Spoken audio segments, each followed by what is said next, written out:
My name is Jennifer Ayres, and I'm a practical theologian as opposed to impractical, I guess, working at the intersection of theology and education and ethics.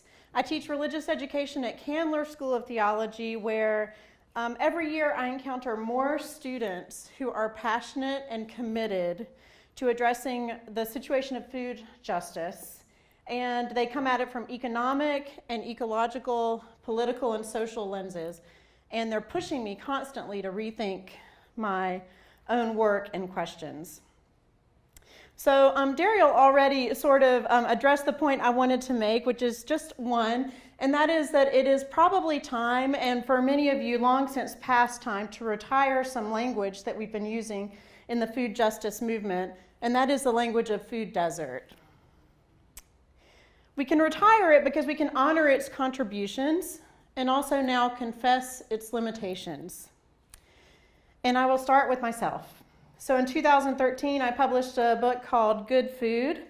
And, I have a little cartoon of food desert from cartoonist Shirley Cannon. I'm grateful for her very powerful image there. In my book, Good Food, I had a chapter on moving from food security to food sovereignty, and looking at how religious communities were doing this work in so-called food deserts. And that term in 2006 got some traction in the U.S. when Marie Gallagher and her team of researchers started using it. It had some good descriptive power and helped us understand how this access to food was exacerbated by histories of systemic and structural racism. But I like Daryl's term of food apartheid, and I'm grateful for the challenge of that because it helps us to understand that it relies on a history not just of sort of unfortunate circumstance, but actually exploitation, legal codes like redlining that have changed how people access food. And so I'm grateful for this term that implies the agency there. But in the book, I still used the term, and I did all kinds of things to try to couch the term. So I would put it in scare quotes, or I'd italicize it, or I'd have like a footnote that says, well, I'm still using this term because it has descriptive power, but here are all the problems with it, or other phrases or other ways of doing it, tying myself in knots to try to explain why it's problematic, but still was a good shorthand for talking about what we know about food access. And you know the critiques of food desert. One is that a desert, despite the fact that this misrepresents desert ecosystems, is a place where things do not grow. It is a way of focusing on what a community lacks rather than a community's assets. It often focuses on urban environments to the exclusion of rural environments, which also struggle mightily with access to fresh and healthy food. So as a white scholar, I recognize that food desert undermines local food sovereignty. Using that language, continuing to use it, has the potential to undermine local food sovereignty.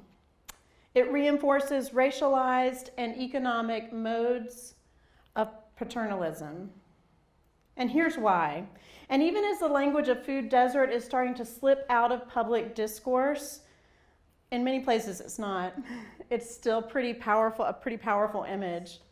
The underlying thought pattern still persists, and that is that it assumes that some objective knowledge using tools like maps or economic data or census data is the best way and most trustworthy way of knowing what's going on in a particular community. It's an objectivist epistemology. It's a way of holding the thing we want to know at such a distance that we think we know all that there is to know about something without actually knowing the community.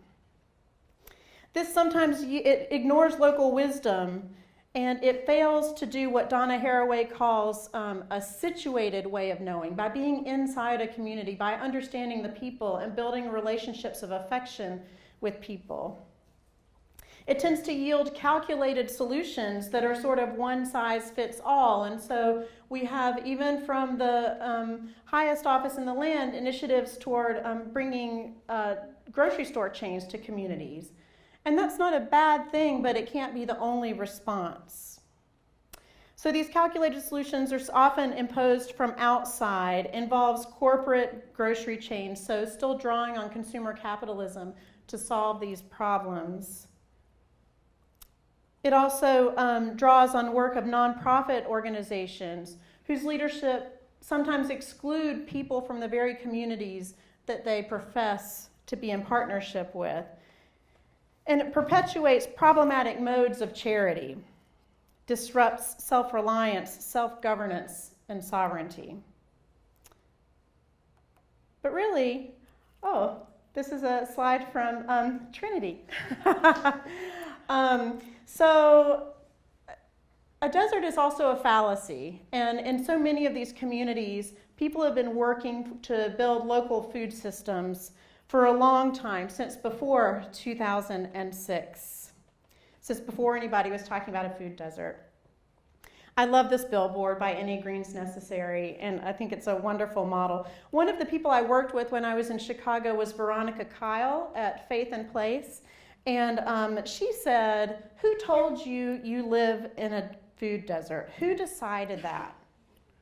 When people tell you you're lacking something, you might believe it."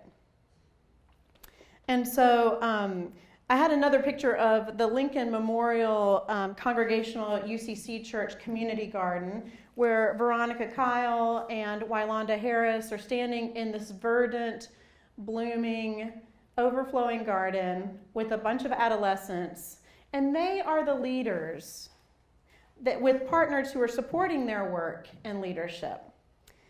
Their knowledge and expertise is needed, and when I look around this room, I see people from Chicago and Canada, Baltimore, who for a long time have been doing this work toward food sovereignty. And so my question or challenge is it not time for white people of faith and conscience to get out of the business of diagnosing and prescribing solutions from an objective distance, and to get behind and alongside the leaders who are doing this work? What if every white scholar and activist who cares about food justice joins a local food movement toward food sovereignty, following the lead of local, knowledgeable, wise experts? Thank you.